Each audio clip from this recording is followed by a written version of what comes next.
Good morning, everyone. Good morning. We want to ask if everyone would please rise for the singing of Lift Every Voice and Sing. And the words can be found in your bulletin.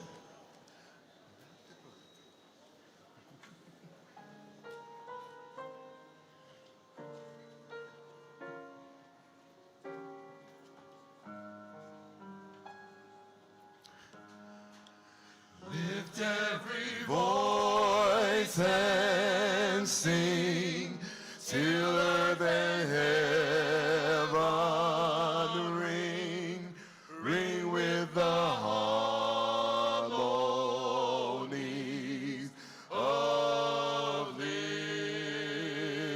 liberty. Let our rejoicing rise high as the listening skies. Let it resound loud as the rolling sea. Sing a song full of the faith that the dark past has taught us. Sing a song full of the hope that the present has brought us. Facing the rising sun of our new day begun. Let us march on till victory is won.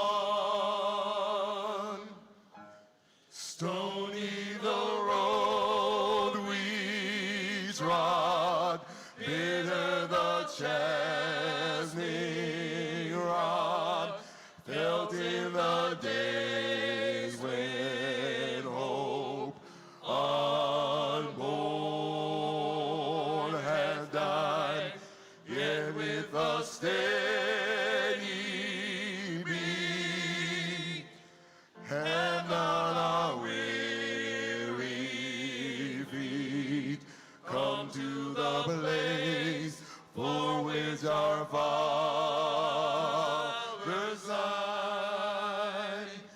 We have come over the way that with tears has been watered. We have come treading our path through the blood of the slaughtered.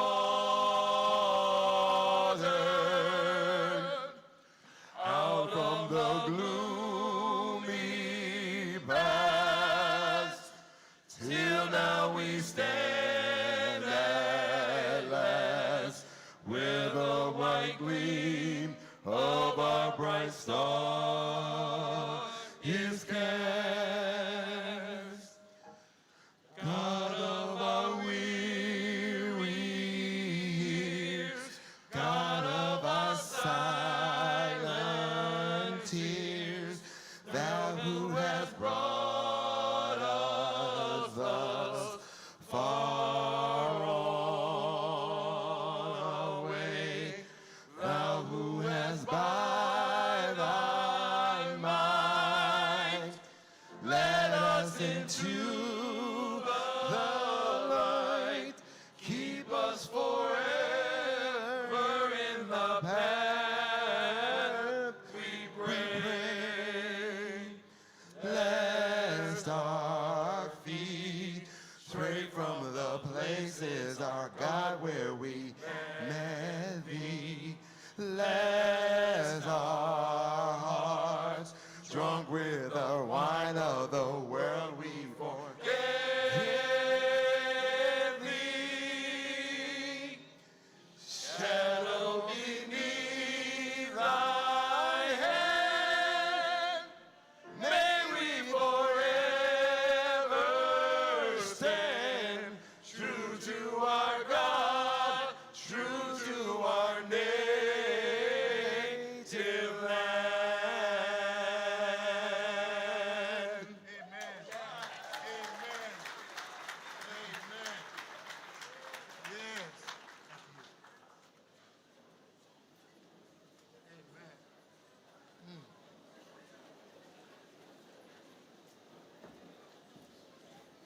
Good afternoon to all of you. I think we can do a little better than that because the Arctic blast is gone and the temperatures have gone up a little bit, so I'm going to say good morning, good morning, good morning. I am Danita Harris from WKYC Studios, and it is my distinct pleasure to be the first to welcome you to this beautiful new Martin Luther King Jr. campus of the Cleveland Public Library. Can we give it a round of applause?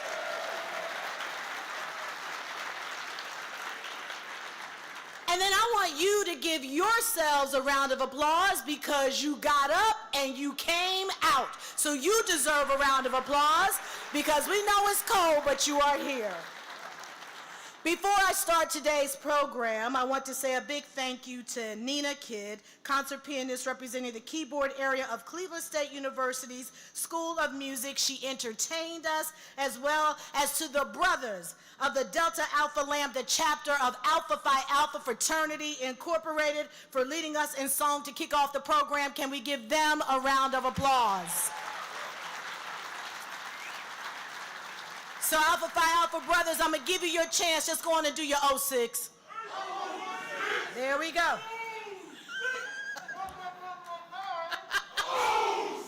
There you go. All right.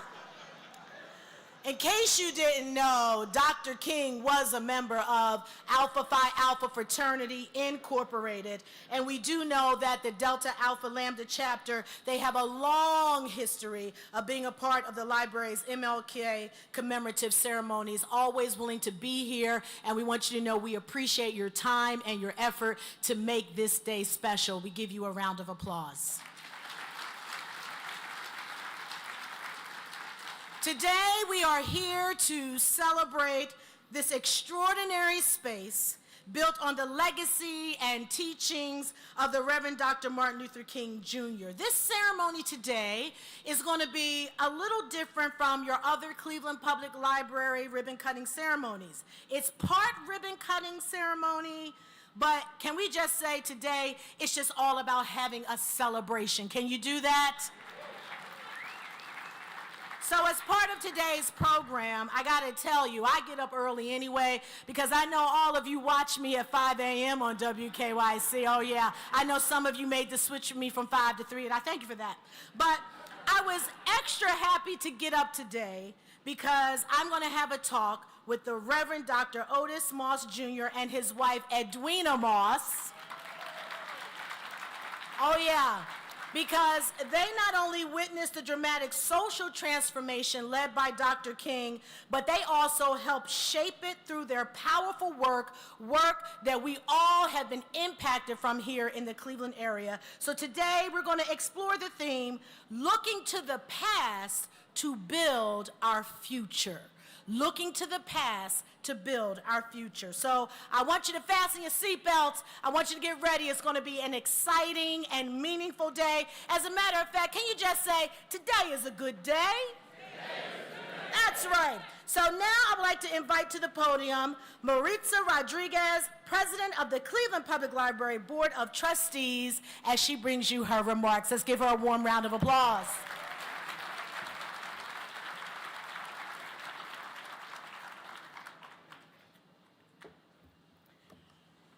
Good morning, everyone.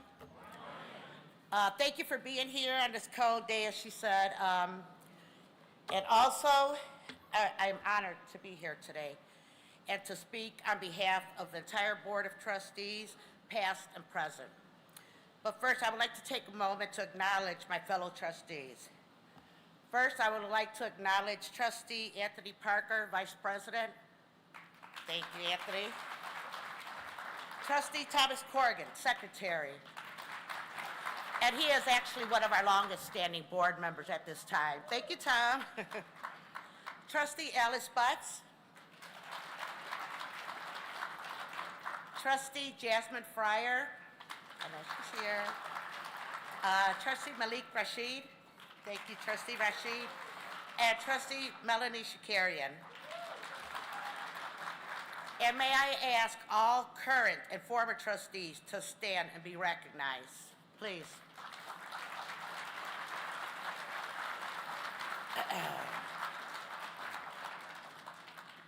there is one trustee who I don't see here today, a past trustee, who's very a strong advocate for this branch to be built, what it was and what it meant to him.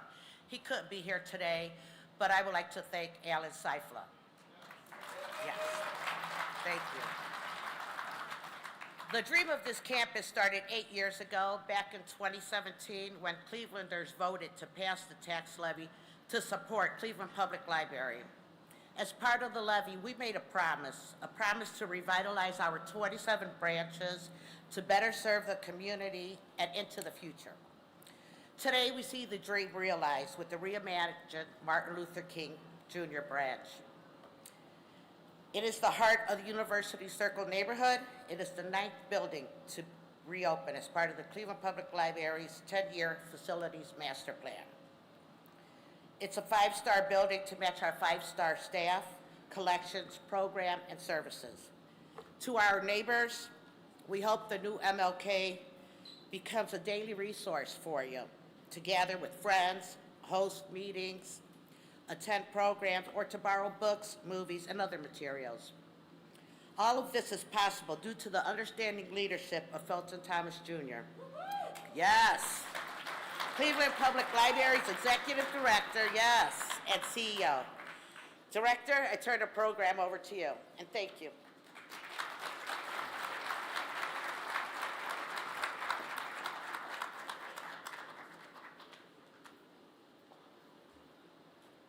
So I, of course, paid my staff to write that for Trustee Rodriguez.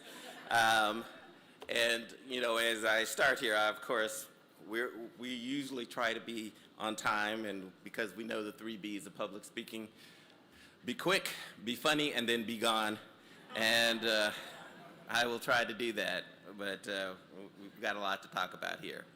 So first, my job always is giving thanks and being grateful. So I want to start by thanking some folks. First of all, I had someone who said, you know, there's a lot of ice cold in here, so we want to melt that sub to a little. Let's make sure all the Divine Nine get the chance to stand up. With all the members of the Divine Nine, please stand and be recognized.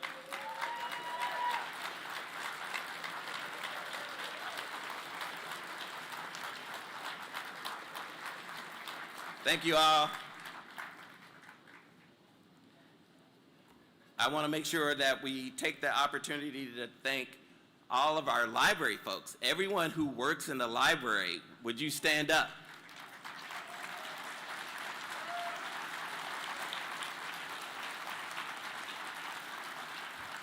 So I want to acknowledge a couple of folks. I know Carlos Lattimore, who is the director of the East Cleveland Library, is around somewhere here.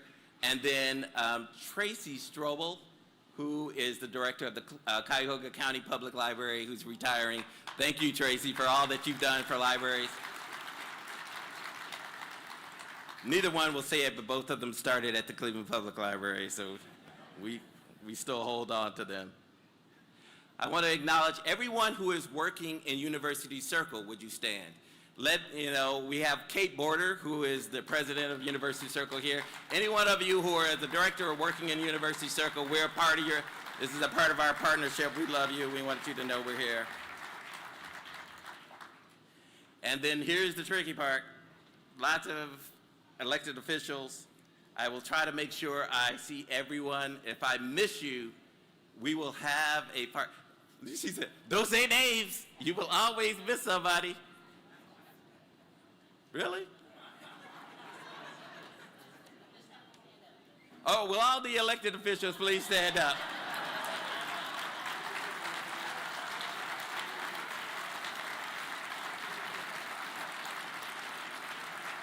Thank you. I am going to acknowledge the City Council President, Blaine Griffin, though. Blaine, will you please stand up?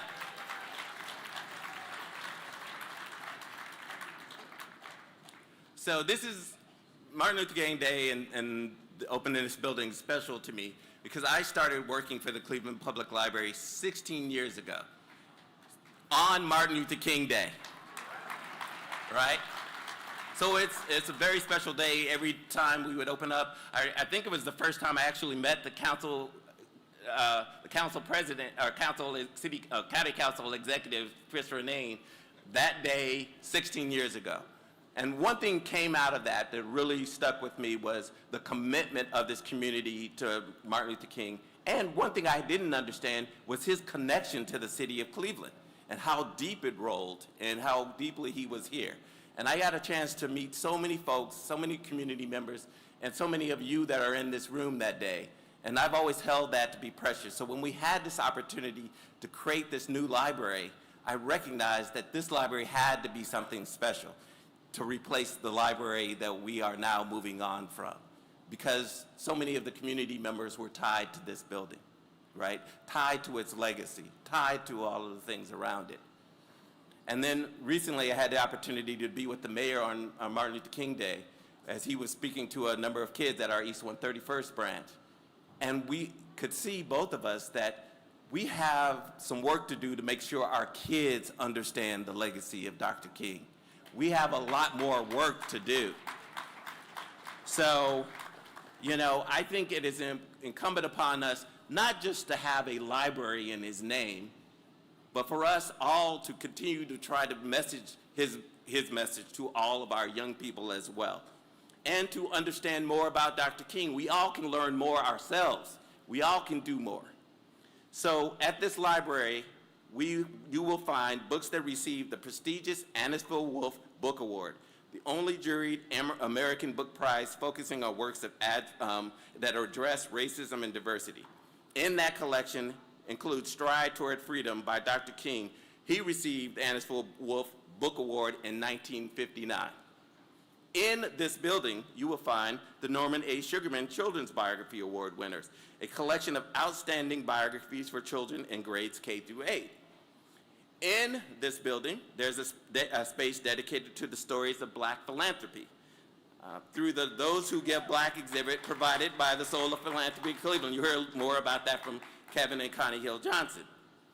And in this building, while we are very fortunate to have the Reverend Dr.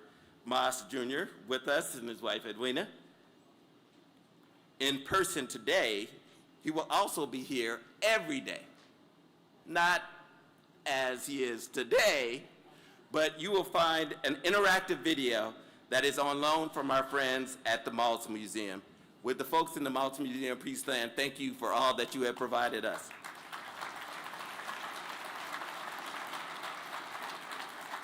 You will also find in this building a photo collection graciously on loan from the Maltz Museum called It's Time to Talk, which outlines the history of the civil rights movement in Cleveland. So there is a lot that you can bring young people here for, and that you can learn about the history of social justice in the city of Cleveland here. So I have one last unsung hero to thank, right? This building does not get done without this person. And we are very fortunate to have him as our Chief Operations Officer. Please give a very, very warm welcome to our Chief Operations Officer, John Lang, who helped kind of marshal all of this work.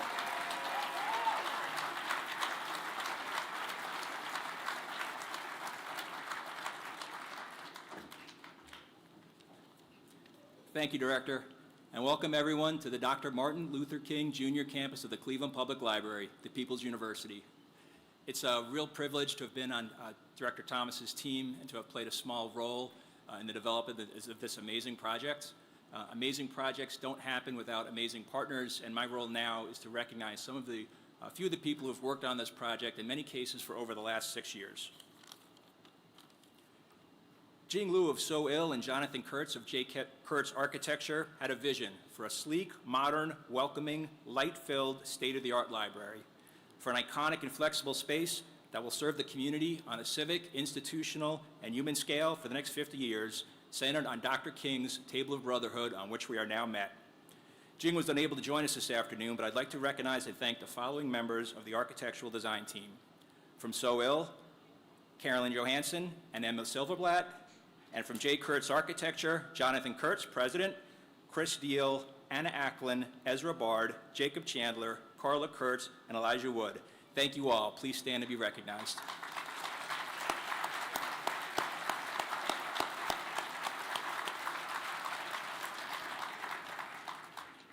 As you look around, you may get a sense of the complexity and technical challenges posed by this unique design. Personally, I've learned more about acoustic plaster, sawtooth curtain walls, and motorized movie screens than I ever expected to know. Construction of this remarkable library was only possible due to the meticulous labor of literally hundreds of Cleveland's construction's skilled tradesmen and women, the true heroes of this project. They were working for dozens of suppliers and subcontractors, and they were all under the very astute leadership of our construction manager, Panzica Construction Company. Joining us today from Panzica are Mark Panzica, President, Bill O'Hare, Senior Project Manager, and Mike White and Ken Storm, Project Superintendents. Please rise and be recognized.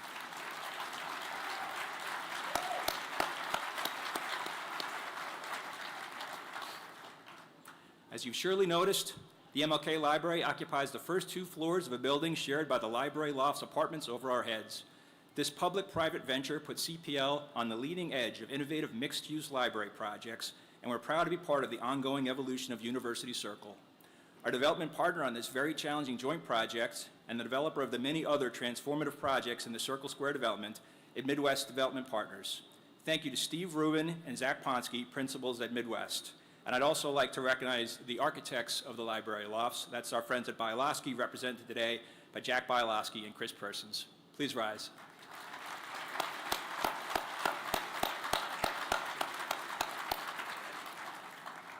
And I was chatting with Steve before. He mentioned that they are having an open house in the library lofts. So after you've enjoyed the library, if you're curious to see, you can enter by their lobby on Euclid Avenue. Finally, I want to recognize the members of the library's capital projects team with whom I'm so privileged to work. I'm perpetually humbled by their talent, hard work, and complete dedication to the community that together we serve. With us today are Kath Sonhalter, Eric Herman, Summer Salem, Jean McFerrin, and Tracy Josie Allen. Thank you all. Please rise.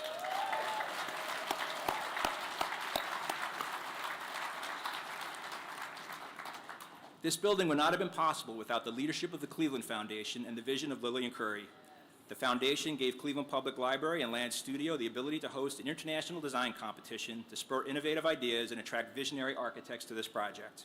It was this initial investment that led us here, to a library that is both an international destination and a neighborhood hub. I'd like to invite Lillian Curry, President and CEO of the Cleveland Foundation, to the stage. Thank you.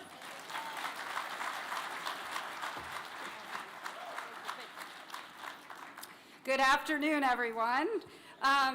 Before I start, there are many Cleveland Foundation staff and board here, and I'm not going to ask them to stand, but I really want to thank them and our board chair, Connie Hill-Johnson, who's here, who you're going to hear from, because what I'm going to tell you about is about how the DNA of the Cleveland Foundation and Cleveland Public Library are so intertwined, and how deeply important this branch and the institution of the Cleveland Public Library is to the Cleveland Foundation. Before I start, I want to just tell a story about that some of you may know that I'm an architect by training. And what I'm about to tell you rarely happens to me. But when I toured the library a couple months ago with Felton, because you heard that we were involved way back from 2016 and 17 in thinking about how to work with the library to make an internationally renowned Martin Luther King Jr. library branch. I walked in the door a few months ago, hard hat in hand, and I was stopped dead in my tracks. I was stunned by the power of this vision come to life, and really that rarely happens to me. And it wasn't just the physical, monumental beauty of this space, but it was the profound sense of purpose that this space holds. A warm space that's designed to bring people together. And it's so hard to do. So I really want to thank everybody involved, because to execute a vision like this is really hard to do, and they did it. And this building is a building that won't just serve the community. It embodies the power of our community. So Maritza, Felton, John, and the entire Cleveland Public Library team, what you've created here is nothing short of extraordinary. And so I have two things to talk about. One is the Edith Anisfield Wolf Book Awards, and two is the competition. I'm especially excited to announce that this branch will house the Anisfield Wolf Book Collection of more than 300 works from this prize. 300 books of the only juried American prize that focuses on issues that address racism, diversity, and justice. And you heard from Felton that among those works is Dr. Martin Luther King's very first book, Stride Towards Freedom, the Montgomery story, which was first recognized here in Cleveland in 1959. And this year, we celebrate the 90th anniversary of the awards, and the Cleveland Foundation is proud to steward this global prize here in Cleveland, started by poet and philanthropist Edith Anisfield Wolf. I can't say enough about what a visionary she was. She was not only a huge supporter of the library, she was also one of the earliest female trustees of the library. So the DNA is linked from way back of these two institutions. And what's important is in this moment that we are in today, especially in our current times, how important it is that the Edith Anisfield Wolf canon is here celebrated in this branch. And Dr. King and hundreds of the authors who've been recognized share one thing, a spirit of innovation, both learning from the past and charting a course to a brighter future for us all. So that partnership led us, that spirit, and drove us to fund and step forward with an early grant to support the architectural design competition. It was an extraordinary, unparalleled process led by Land Studio to bring together internationally renowned architects and ultimately led to the selection of this design team. Our goal was clear: to provide the resources to support the library's bold vision and to support their incredible courage to build a library of the future, and one that would honor Dr. King's legacy. So I want to thank everyone involved. The final result is more powerful than I could have ever imagined. And on behalf of the Cleveland Foundation, we congratulate you all on this exciting day.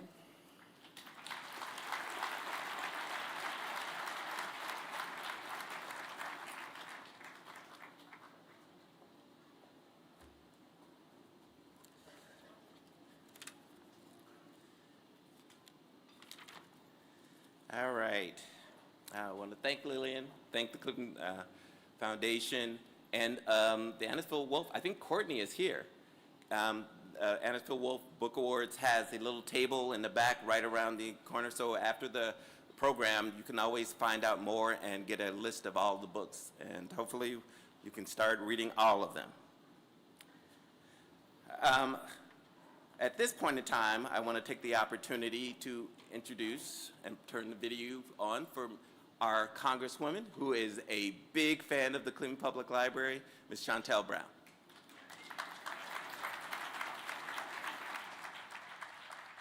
Hi everyone, this is Congresswoman Chantel Brown. While I'm unable to be with you in person for the grand opening of the Martin Luther King Jr. Campus and University Circle, I want to share how excited and proud I am of this momentous occasion. This new campus is a testament to the values that Dr. King championed: hope, community, and justice, values that still resonate. This space will inspire learning, growth, and provide a place for people to come together and make new connections. Congratulations to the Cleveland Public Library and everyone involved in bringing this vision to life. I can't wait to check it out myself and see all the incredible opportunities this campus will offer our community. I hope everyone attending today enjoys this historic celebration. Congratulations again.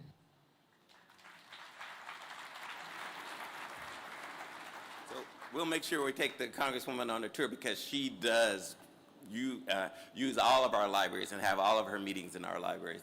And now I, of course, always have to make one mistake, which is before I introduce the Congresswoman, I was going to introduce someone who's very special for you to know.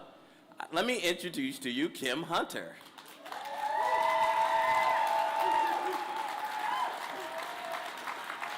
So why should you know Miss Kim Hunter? Because Kim Hunter is the manager of this building, and she will be running it. So let me give her an opportunity to introduce to you all of her staff members. Thank you, Director Thomas.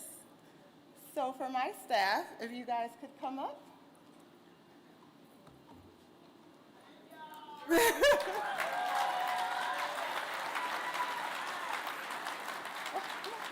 We're gonna go all the way. So today we have DeAndre, Miss Angie, UB, Bessie Coleman, Andrea, and Rob, Jamila, Sade and Jean, and Mr. Dandridge.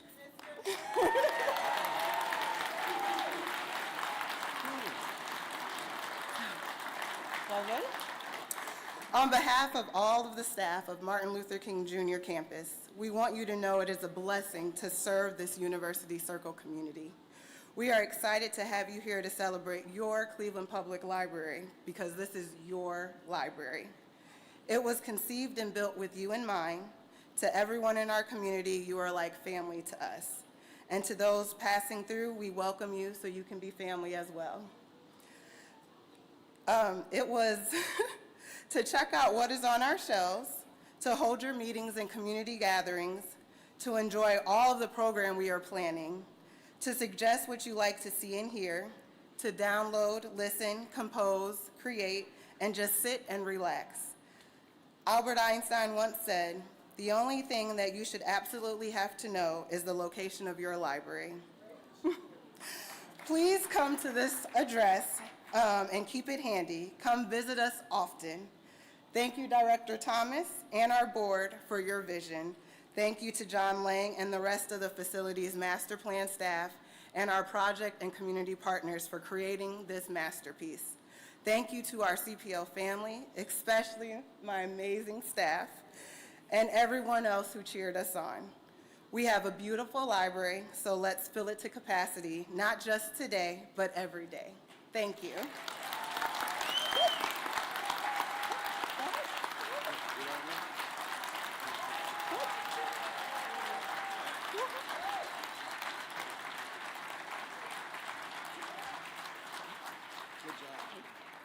And so Mr. Dandridge has been with the Cleveland Public Library for 41 years, right? We appreciate you, Mr. Dandridge. Now it's my great opportunity. Mayor, one thing I love when you get up and you talk about your story of, as a young person, going to the East 131st branch and getting on the computers and learning about computers at our East 131st branch. Every time you say that, I go, yes, right? Because that's what we are about, right? We have given so many young people in our communities the opportunity to grow, and then, look, they could become, we can always tell them, you could become mayor one day. So please welcome the Honorable Justin M. Bigg.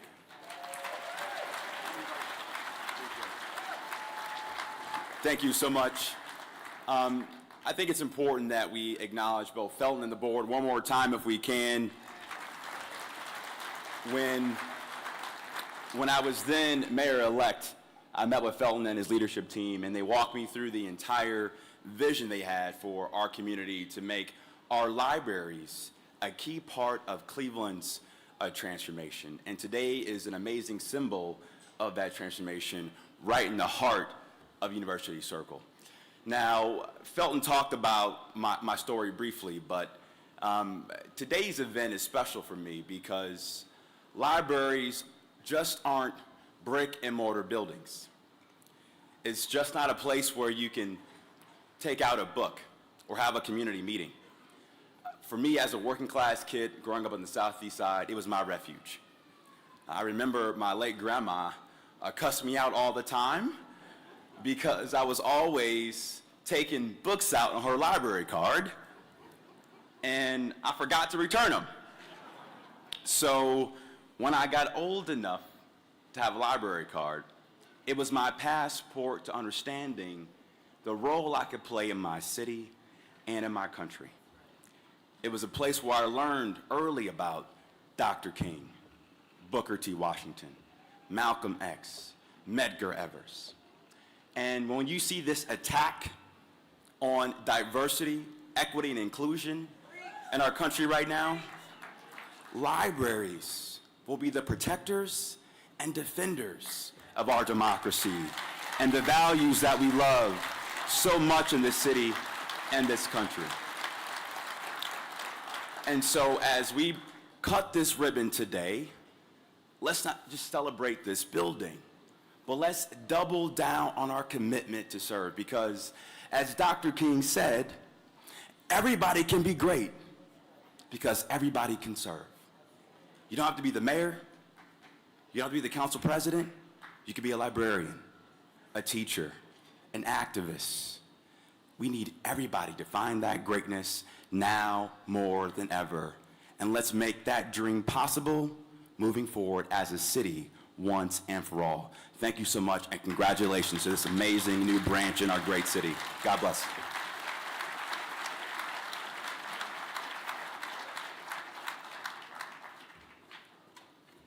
All righty, and as I said earlier, there was one person that was here. He was a longtime executive director here at University Circle, was here at every Martin Luther King program. So we always have appreciated you. The Cuyahoga County Executive, Chris Ronay. Please come out, Chris.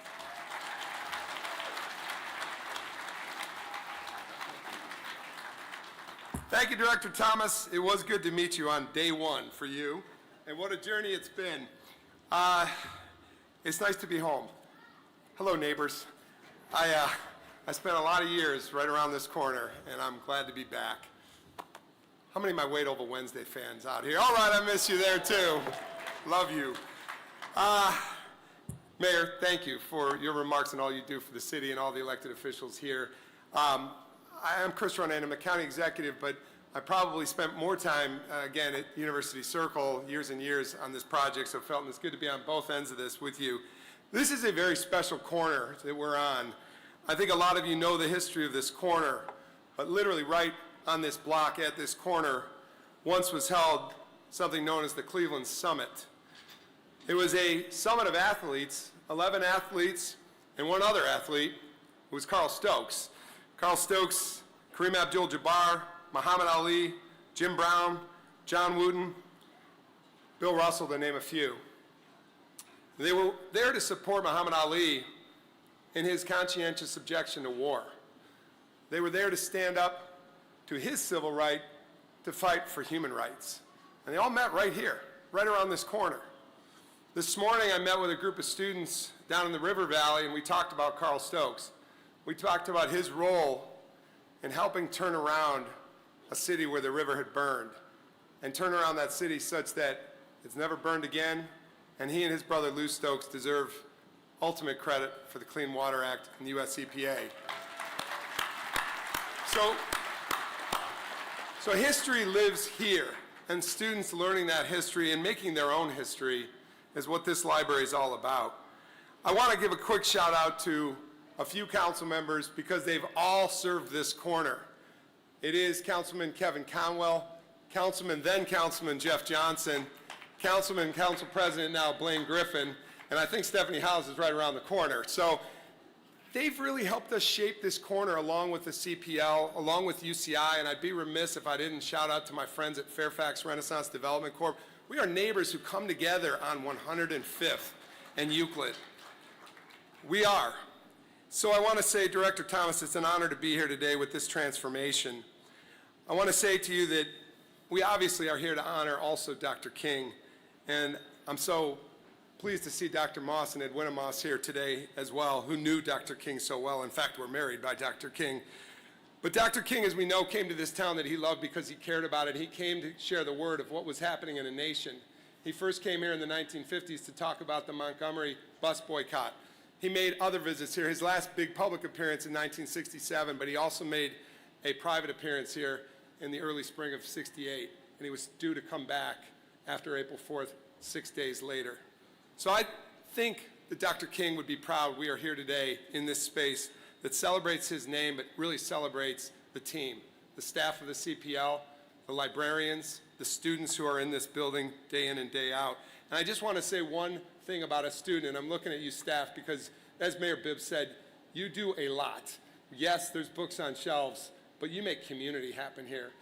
I have a friend who now lives in Los Angeles, but he grew up on Newton Avenue, just around the corner in Stephanie House's district, just around the corner. His name's Brendan Witt. I'm going to call him after this meeting and tell him I referenced him today, because at your MLK library that was around the corner, he grew up here. He grew up here because you let him in to learn. He became a slam poet, and he did his slam poetry in your building. He went on, I met him at a Black Journalist Conference, and he was transitioning from high school to college to Cleveland State, got his degree, and he became an English teacher in LA. You raised him here in the library, and that's so many students' stories. Thank you. So we're turning a page from that library to this library, but with history between us. We think about this place, and we think about the fact, first of all, Dr. King, as we all know, the heart of everything he did was rooted in education. And he said, if you want to change the world, pick up the pen and write. And we all know that picking up that pen and writing also takes readers. Good readers make good writers. So if you're here to change the world, students, read here, learn to write, and write about the change we need, and act on the change we need. I do want to give one other shout out just to our team. You guys vision this corner with a lot of attention to the history that matters here.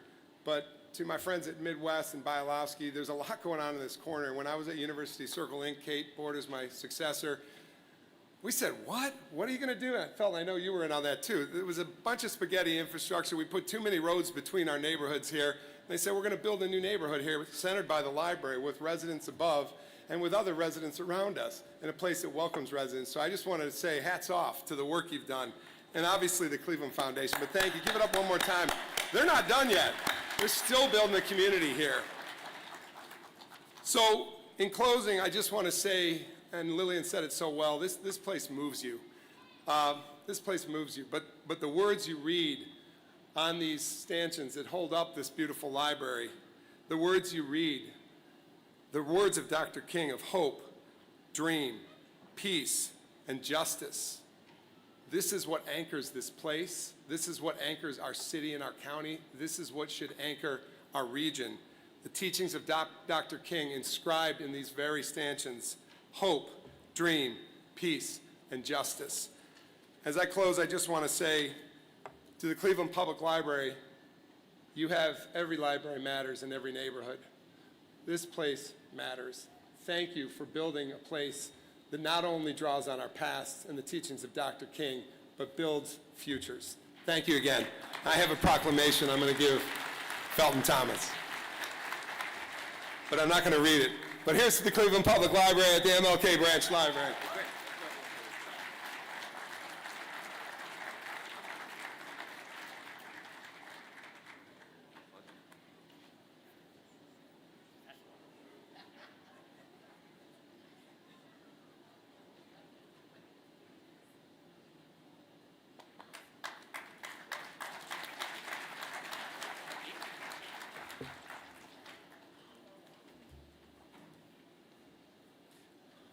And what would this neighborhood, as Chris said, be without the Conwells?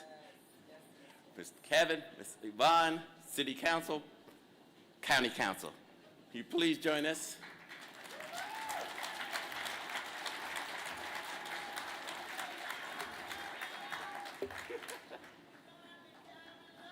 We love you too. Love you more. Love you more. Good afternoon, everyone. I just wanted to be the first to go because we all know how Councilman Conwell can be.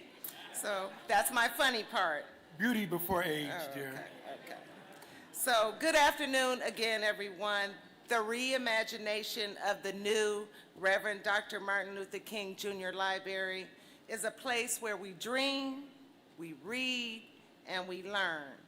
Dr. King is smiling down on all of us today because each of us is continuing his dream and his beliefs in community service. Today, I would like to recognize the Ebony Pearls, a young group of mentored students by the Swing Fi Swing Social Fellowship Incorporated. Raise your hands. They're 4th and 5th graders and 7th and 8th graders. Where they from? Oh, they're coming down? Okay. Where they from, Glenville, FDR? I would have planned that. They're from FDR, the majority of them, but I don't want to exclude the Cleveland Municipal Public School District. We have students that are joining us. So raise your hands, young ladies. And to get them out here on a Saturday morning is a feat. And one of their primary goals is to learn and to participate in community service. They are here today to start on their journey to give back. This is how we teach them to, when you're young, to give back. My mother Shirley had me do a lot of things with the library, NAACP, so I'm a leader today because of that. And so I believe in reinstituting that and continuing on that legacy to give back to our young people. So I'm sure there's many other dynamic people out here in this group today that participate with young people. They're our generation, they're our future, so we must do that. And I give credit to Felton and Dr. Shanice Thomas. They have a new group that we are bringing in the fold of the library. So thank you for that. Without further ado, I want to give a proclamation from County Council, Cuyahoga County Council, to Felton Thomas. On behalf of this is from our 1.2 million residents in Cuyahoga County. Why don't you come in the middle? Yeah. Oh, okay. I got it.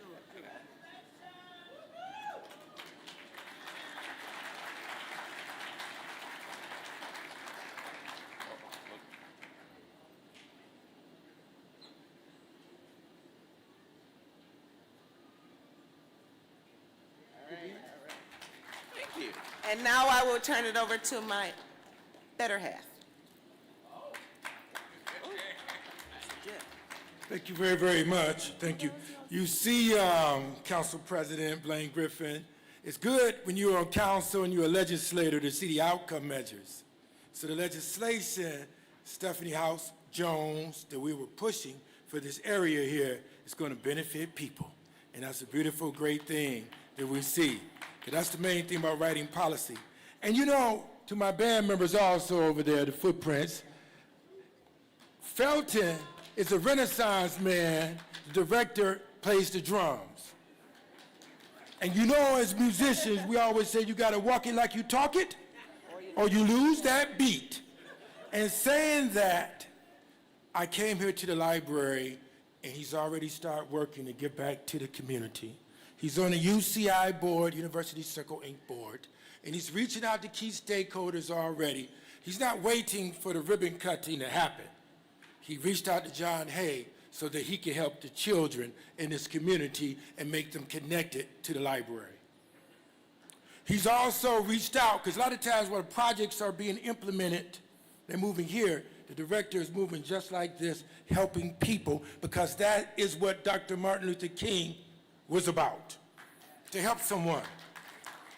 He's reached out to the Blind Center also. I saw that.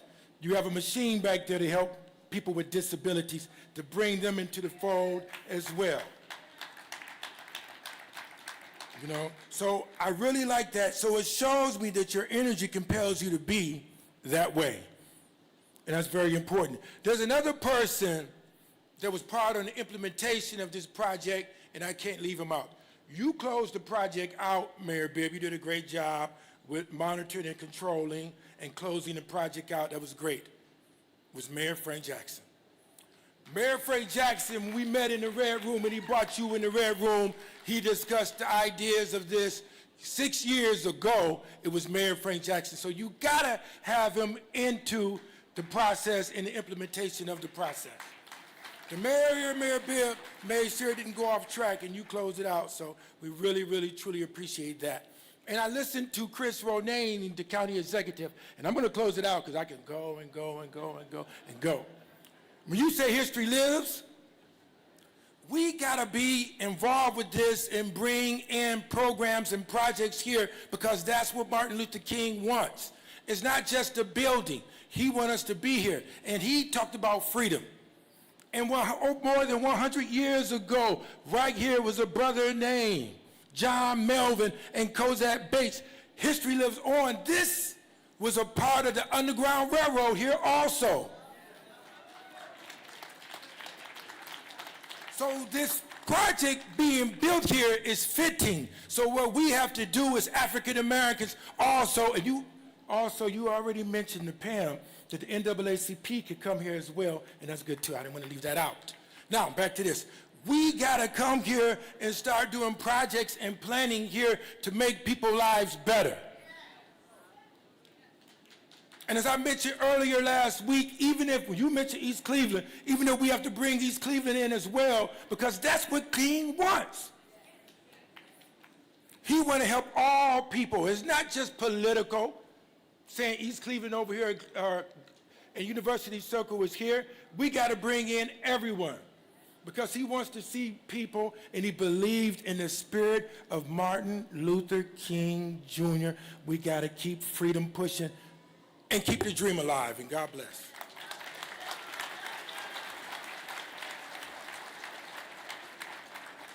Thank you, Savon. The councilman will always, every time he sees me, he would like tell everybody that I play the drums, right? And so we were at Rock Hall. The Rock Hall has this little space where they have all instruments for you to be able to get in and play. And so there were these musicians there, and they all weren't very good. And so councilman said, you could play with them. So I started playing with them until all of a sudden these really good musicians started coming in. And then all of a sudden the councilman booted me out and started playing with them. So that's how he feels about my drumming. So I want to thank Congresswoman Brown, Mayor Bibb, County Executive Ronayne, Councilman Kevin Conwell, and Councilwoman Yvonne Conwell for all your remarks. We are now ready to cut the ribbon and officially open up the Martin Luther King Jr. campus. So I would like all of the speakers and the Cleveland Public Library Board of Trustees and the MLK staff to come up here so we can all cut the ribbon at the same time.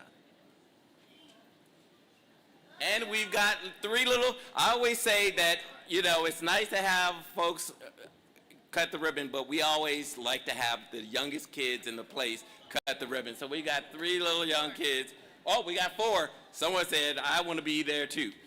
We only have 3 pair of scissors though, so I don't know what she's gonna do. So we're gonna figure it out though. So I think there's gonna be a group of us. I think the board. You know what? The doctor in the middle.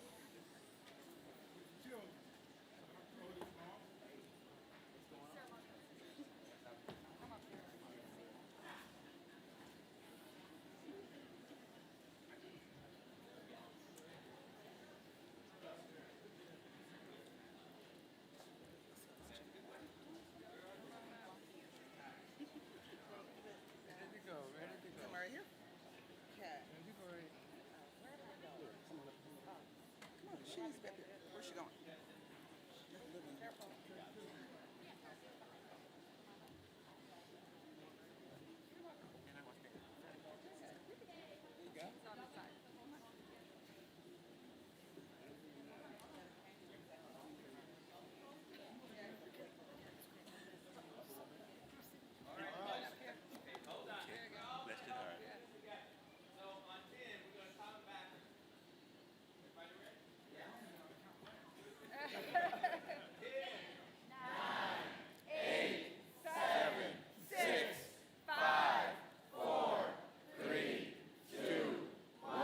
I'm with the mayor now. I can get anything.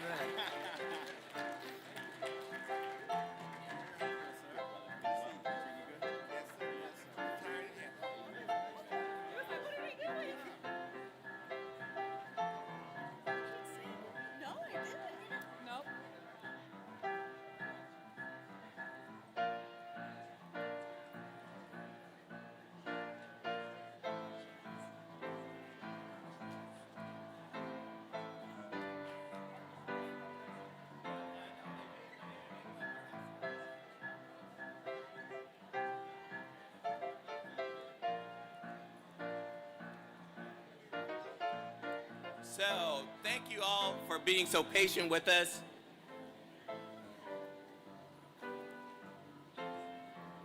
Once again, I know we are going to take, I know there are a lot of state representatives and council people here. After we have our program, we'd like to be able to get everybody together to take one big picture if we could. So, as I mentioned earlier, the library features an exhibit on the stories of Black philanthropy coordinated by the Soul of Philanthropy Cleveland, a collaboration of civic and community leaders, volunteer activists, and philanthropists. Their mission is to inform audiences about the rich history of African American charitable giving. Connie Hill Johnson and Kevin Johnson were instrumental in producing the Soul of Philanthropy Cleveland. Additionally, Connie is the owner of Visiting Angels Senior Home Care and the board chairperson for the Cleveland Foundation, the first Black woman to ever lead the Cleveland Foundation's board. Kevin is the manager at Next Gen Interactive.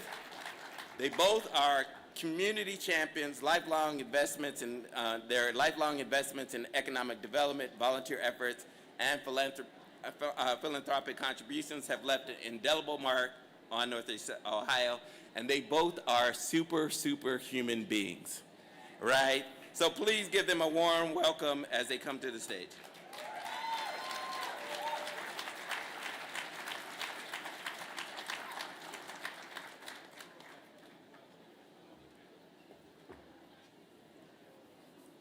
What a wonderful occasion. We are blessed to be here and so much appreciate the opportunity to introduce our friends, the Mosses. You know, at times like this, when I am asked to introduce and not speak, I want to always think about those 5 words that I love to use. Be brief, brother, be brief. So I'm going to do just that and turn it over to my more robust partner and my wife, Connie Hill Johnson. But before I do so, what I want to do is really expound on this occasion. It's not just the opening of this magnificent facility that we've been blessed to see in its early phases of construction and the fact that we'll have an exhibit here a little later in the first quarter, early second quarter that will come online. But it's also the fact that through this introduction, we get to introduce both Dr. Moss and his wife. That's critically important because history and the history that he represents is not made in a vacuum. It's made with the greatness of the couple. It reminds me of Coretta Scott King and what she meant to Dr. Martin Luther King Jr. The same thing exists here. Your contribution to the eloquence that we know as your husband and the words that he says, we know because I've had an opportunity to interact with you on numerous occasions. Oh yeah, you're there too. You're there too. So we appreciate you as well and the contribution you've made to what is the history that we've all had a pleasure to be part of here in Cleveland, Ohio, and throughout this world. So with that, thank you for your contribution. I just wanted to make sure that you were acknowledged as such, as part of this wonderful team. Thank you.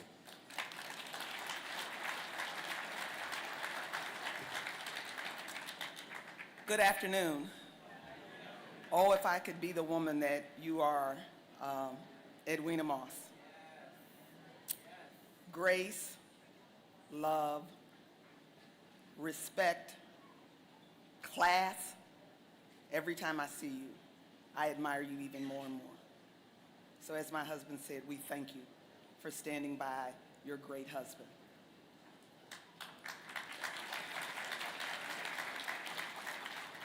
Before I read just portions of what you all know, and I am going to read, is Dr. Moss's extensive bio.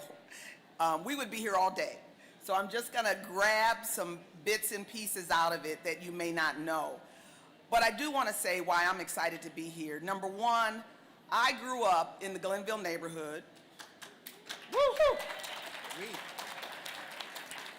And the first library I went to was on Arlington and Eddy Road, the Arlington Branch Library on the corner of Arlington and Eddy Road. Then the Glenville Library came, which is on the corner of 120th and St. Clair. And my mom volunteered for Project Learn, and she walked to the Glenville Library 2 or 3 times a week to tutor adults in reading. So the library holds a very, very, very dear part in my heart. I remember, and I'm dating myself, but I remember going to the opening of the first MLK library as a child. I remember that. And so when Felton asked me a couple of years ago to be the co-chair for Cleveland Reads, I was overjoyed to be able to stand and promote literacy in the library throughout Cleveland. So that's why I'm here today. So I celebrate everything about this location and the fact that you all are here today. Reverend Dr. Otis Moss Jr., theologian, pastor, and civic leader. The Reverend Dr. Otis Moss Jr. is one of America's most influential leaders. He was born in LaGrange, Georgia.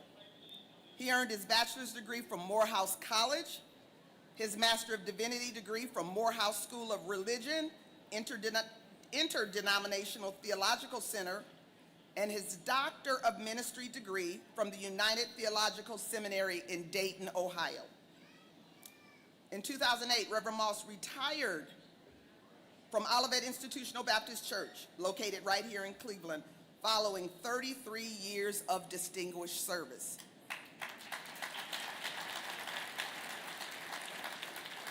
We all might think that was the beginning of his pastorate, but he also served as pastors in LaGrange, Georgia, in Atlanta, in Laughlin, Ohio, and then of course he was at Ebenezer Baptist Church, co-pastored with Dr. Martin Luther King at Ebenezer Baptist Church in Atlanta.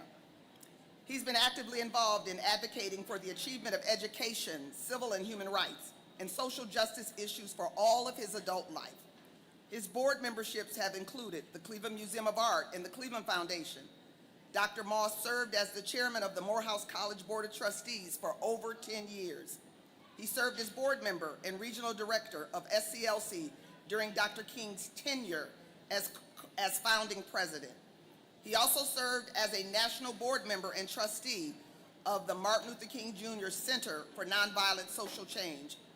Additionally, he served as chair of Rainbow Push National Coalition's board of directors. He was the first chair of the Progressive National Baptist Convention's Civil Rights Commission. Did you know he was an advisor to former President Carter at Camp David? And in 1994, he was the special guest of former President Clinton at the peace treaty signing between Israel and Jordan. He formerly served on President Obama's White House Office of Faith-Based and Neighborhood Partnerships Council. I could go on and on about his numerous awards. Ebony Magazine, the International Civil Rights Walk of Fame, the Ohio Civil Rights Hall of Fame. He holds 10 honorary degrees from American colleges and universities. And most recently, I am extremely proud to say that those of us who are involved in the exhibit that will be coming upstairs entitled Celebrate Those Who Give Black, we just honored Dr. Moss as one of our legacy honorees. So I want to thank him for accepting that honor. As we continue to uplift those who give black in our community. Morehouse even named the newest dormitory suites, in case you didn't know that, after Dr. Moss. He has published many articles, essays, and sermons, and co-authored with his son, Dr. Otis Moss III, a book of sermons titled Preach, the Power and Purposes Behind Our Praise. As you know, he is married to the wonderful Mrs. Edwina Hudson Moss and is the father of Kevin Moss, Daphne Moss, who is in heaven, and Otis Moss III. Together they are the proud grandparents of 5 grandchildren and 2 great-granddaughters. It is Kevin's and my pleasure to introduce to some and present to many who already know this esteemed couple, the Reverend Dr. Otis Moss and his lovely wife, Edwina Moss.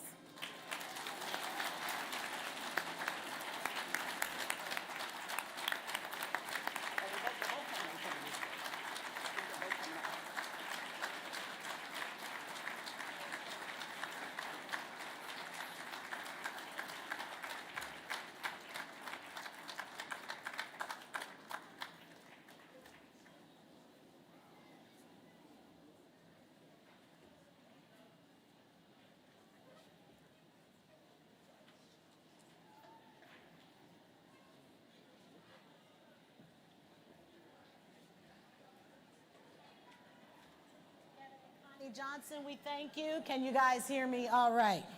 Connie and Kevin Johnson, let's give them a round of applause for that wonderful introduction.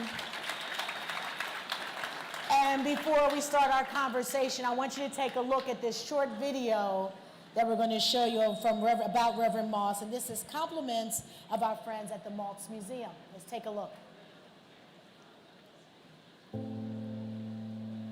My name is Otis Moss, Jr. I am a pastor, preacher, teacher, and an eternal fighter for justice. I grew up in a segregated, racist society. It was brutal. Everywhere, signs that said whites only, colored only. And to step across that line was risking death. I remember my father walking 18 miles trying to cast his vote against a system of injustice. My father was denied that day, and that story is our story. I remember the lynching of Emmett Till, and his story is our nation's story. We must remember Mrs. Rosa Parks. Her courage initiated the historic Montgomery bus boycott. We joined the movement in faith, commitment, and with our bodies. We must remember the Atlanta sit-in movement, the violence in Birmingham, Alabama, the March on Washington. Dr. King, a dear friend, a beloved brother, a great leader. I remember in 1964, the Comprehensive Civil Rights Bill. Some people felt that now this has happened, you ought to relax. But Dr. King and others said, no, we need a voting rights bill. And that's when Selma became a focal point. We have to connect all of these historic moments of transformation and victory, but the struggle never ceases.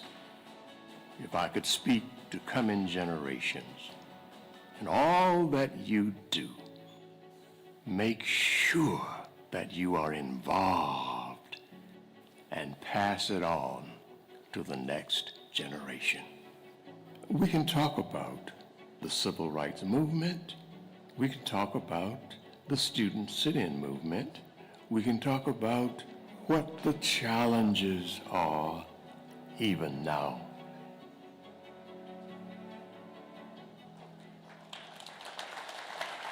Ladies and gentlemen, a man of God, a man of wisdom, Reverend Otis Moss Jr., and his beautiful, gracious wife, Edwina Moss. We thank you for being here with us today.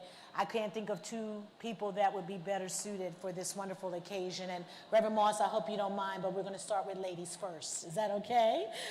Is that okay? Edwina, Reverend Dr. Martin Luther King Jr. is not just a name to you.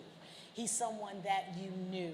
So being here today with the dedication of this library to him and his legacy, what does that mean to you personally?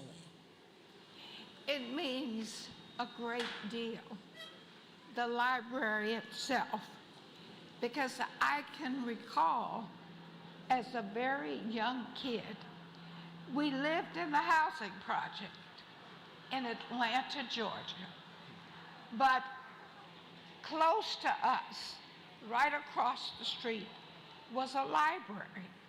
And I used to spend a lot of time as a very small kid going to that library.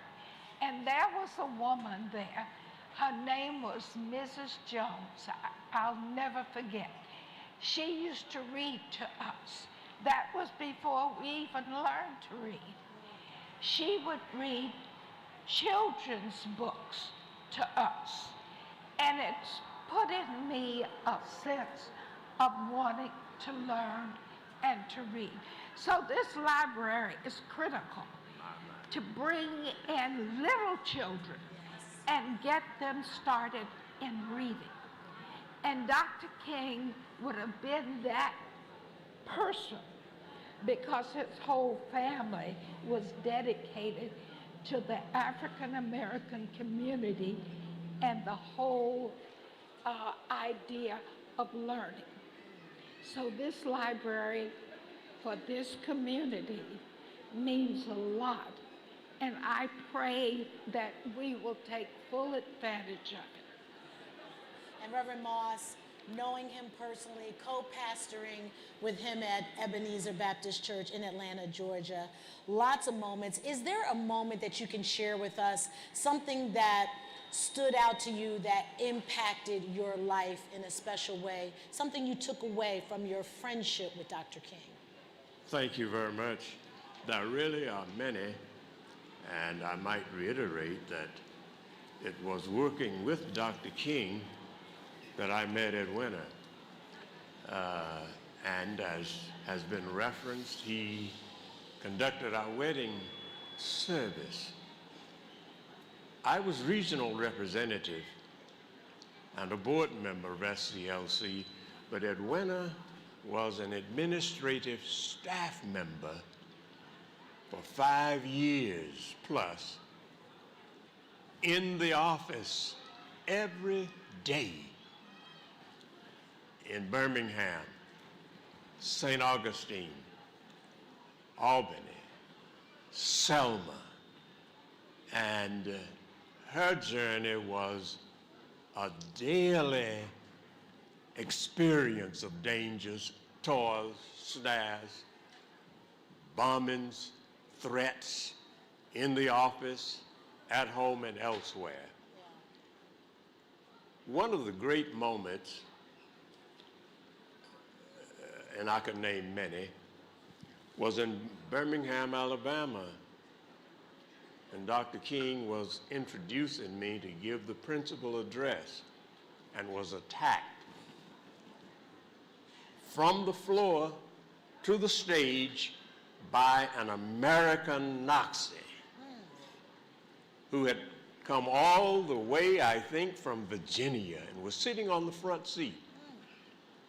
He attacked Dr. King physically, and the staff surrounded him, and Dr. King intervened and made sure that nothing happened to him in a physical way. Although, interestingly enough, the Birmingham police reprimanded Dr. King for being attacked by the Nazi and saying to him, essentially, this wouldn't have happened if you had not been in town. That was the kind of experience we encountered. Edwina was an administrative secretary on that day of SCLC. I could also name others when Dr. King was jailed in Atlanta, Georgia, and sent to the Reidsville State Prison, and how the intervention in that experience eventuated into the election of John Fitzgerald Kennedy as the first Catholic president of the United States of America. And I could name many more. Wow, lots of impactful moments there. But I'm glad you brought up Edwina being part of the SCLC, because with us seeing a woman, an African-American woman running for president of the United States, it gave women a lot of pride. But I think also, being that you were a part of the SCLC back then, what would you say to women? You were a part of the movement then, but we still can be a part of it now.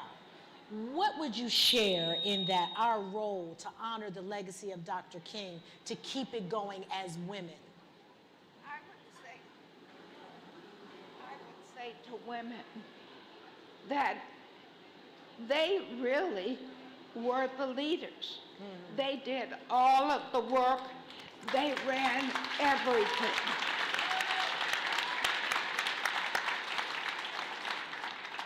It disturbs me when I am in a situation and men take all of the credit for all of the work that the women have done. SCLC and Dr. King would not have been able to do what they did without a Coretta, without many of the women who did all of the work in the background. It was the women. It was the women who ran the mimeograph machines to put out flyers that were passed out all over Montgomery for the bus boycott. It was always the women to put out the news reports, the newsletters. That was my job. So being there every day, I want to lift up every woman who is willing to stand up and do what is necessary to be done in the fight. Woo! Hey, I think that just deserves an amen, sisters. Amen, amen, amen. Reverend Moss. We were the fighters then, and we must continue, because today what is going on, it amazes me, the number of women that have bought back Trump. But what they are doing, Dr. King would not have stood for that. All right. Neither would I. And neither would you. Well, Reverend Moss, we talk about Dr. King and his dream. Let's talk about the evolution of his dream. Where have we made progress? And then where we are today, what work still needs to be done? This is a journey, it's a struggle, and at times there are 3 steps forward, 2 steps backward. always a journey of service, suffering, and sacrifice. At this present hour, from the White House all across America, there is a backlash against what Dr. King accomplished, what he stood for, what he taught, and the movement he led. And some of it is being done, strangely enough, in the name and with quotations from Martin Luther King Jr. However, I cannot forget that day when I went to the home of that great freedom fighter in Auburn, New York, where she is buried, and remembering that here was a woman who never spent a day in school, but led others to freedom. She could not read nor write, sometimes sitting down under a sign calling for her arrest and taking a nap.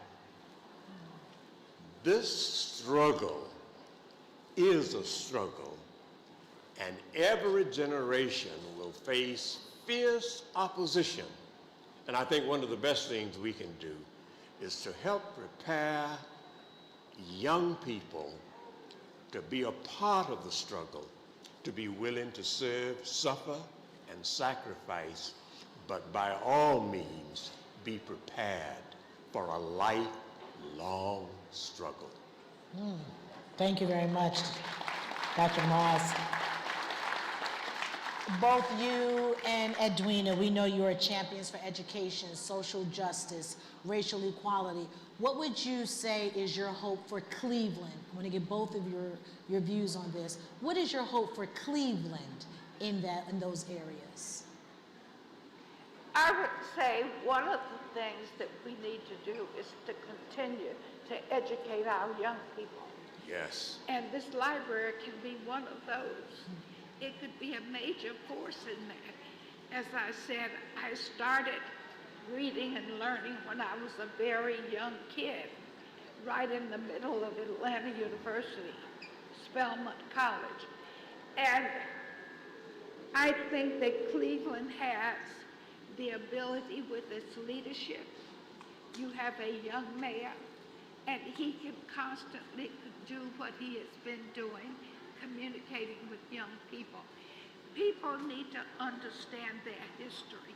It didn't start with Dr. King. There is history long before Dr. King. It's a struggle all the time. But we can never, never, never give up.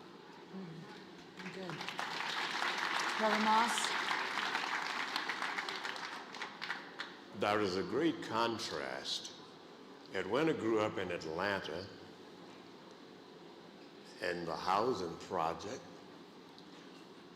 with a library in the center of that project, reading hours, etc.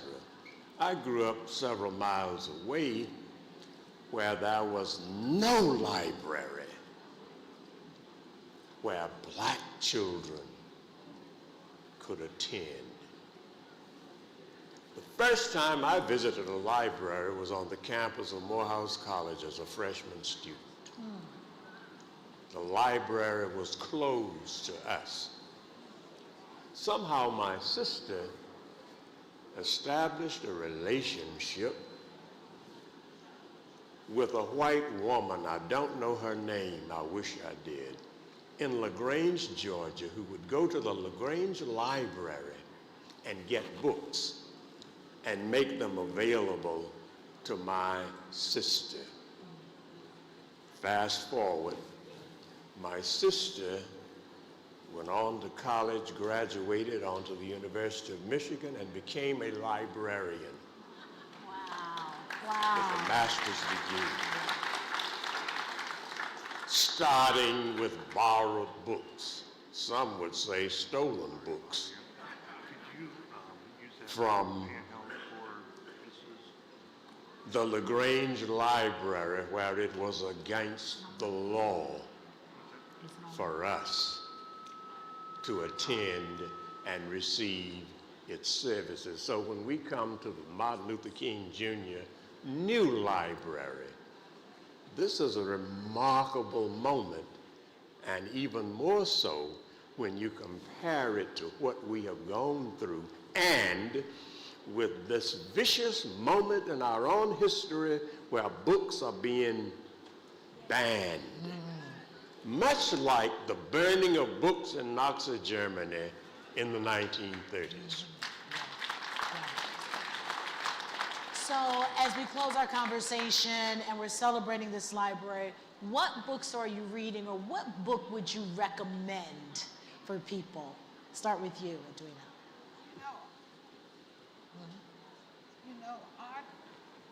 Is it on? Okay. They said it's on. Right now, I am reading a book by Dr. McMichael. And it's really a Bible study, but that's where I am right now, trying to understand what happened hundreds of years ago and seeing how things are being repeated today in terms of how people are responding to this present age and how people responded back early in the time of the Roman Empire. I see the same thing coming up now. Yeah. So that's where I am in terms of my reading at this moment. Reverend Moss, what are you reading, or what would you recommend?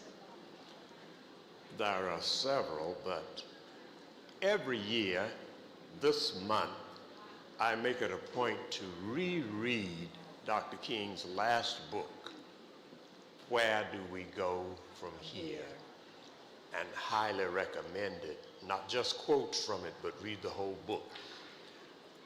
2, I constantly read again Letter from a Birmingham Jail.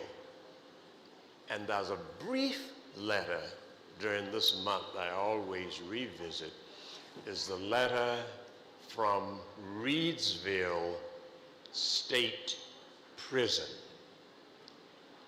Short letter, private, personal, that Dr. King wrote to Mrs. King when he was imprisoned in Reedsville State Prison for joining us in the sit-in movement. And in addition to that, I have been highly informed and inspired by the new biography of Dr. Howard Thurman, sent to me by our son, Otis III. And I'm involved in all of those, having completed the biography and with several more on the waiting list. Many more, many more. Ladies and gentlemen, let's give it up for Reverend Dr. Otis Moss, Edwina Hudson Moss. Can we give them a round of applause for sharing their knowledge with us today? We appreciate both of you. We appreciate you for being here. And I'm going to ask the brothers of Alpha Phi Alpha Fraternity Incorporated if you would come up and join Reverend Moss right now at this time. If you could come up here and join him at this time, we appreciate it. Thank you so much.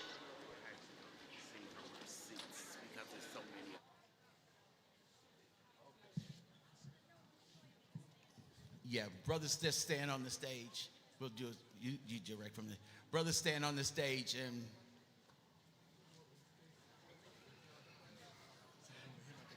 no, we're going to do the hymn now.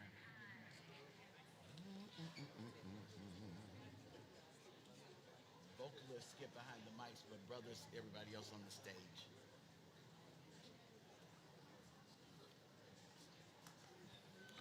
Good afternoon, everyone.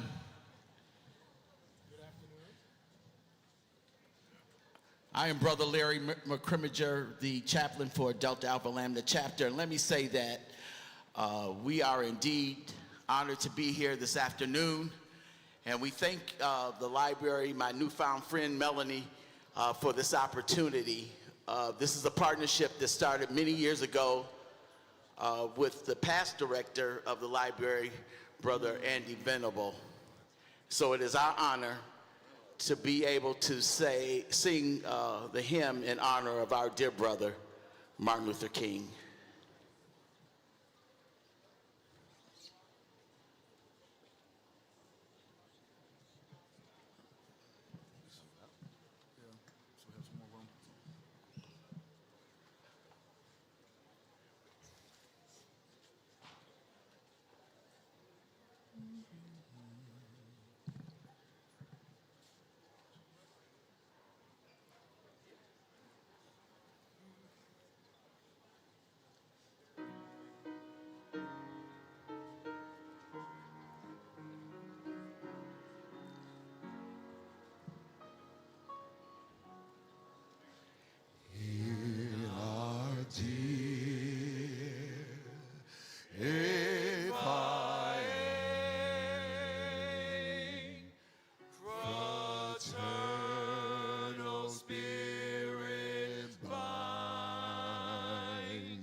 True and courageous, manly deeds, scholarship, and love for all mankind are the aims of our dear fraternity.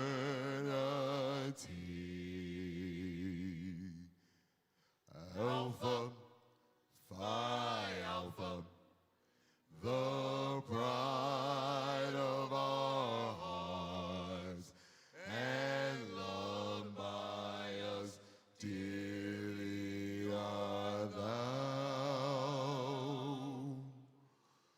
We cherish thy precepts, thy banner shall be raised to thy glory, thy honor and renown. College days swiftly past, imbued with memories fond, and the recollection slowly fades away. Hurry now, if I and dear fraternal bond, may they ever abide and with us stay.